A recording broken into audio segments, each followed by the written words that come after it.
ilaalada xeebaha Sweden ayaa sheegay in gaas lagu arkay goobtii afraad ee dhuumaha mara badda hoostooda. Saraakiisha ayaa intaasi ku daray inay jiraan 2 goobood oo dhinaca Sweden ah oo dusiyay gaaska iyo 2 goobood oo ku yaala dhinaca Denmark.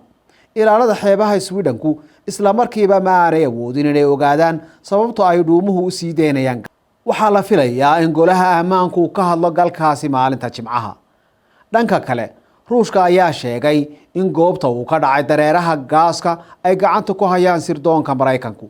Wuxuuna intaa ku daray in dayactirka dhuumahaasi ay qaadan doonaan muddo 6 bilood. Saliidda ku daadatay badda ayaa sababtay xumbo weyn oo 100 mitir gaadhaysa oogada biyaha, taasoo suuragal aan ahayn in la baadho goobahaas oo dhan sida ay sheegayaan mas'uuliyiintu. Hay-adaha sahanka dhulka ee dalalka Denmark, Sweden iyo Jarmalka ayaa ku dhawaaqay Isniintii la soo dhaafay inay diiwaan galiyeen gariir lamida kuwa ay sababaan qaraxyada waaweyn. Dhankooda, sirdoonka Jarmalka ayaa sheegay in quusayaal aaladaha qaraxa watay ay ku rakibeen dhuumaha marabada hoostooda.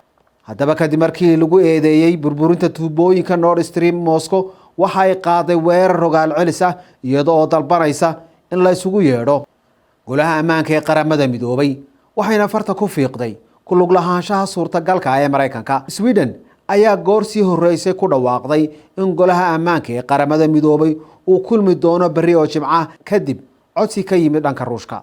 Isla xaaladan, sarkaal ka tirsan Midowga Yurub ayaa sheegay in shirka toddobaadka soo socda la filayo in looga hadlo hanjabaadaha nuclearka Ruushka iyo weliba weerarada Nord Stream.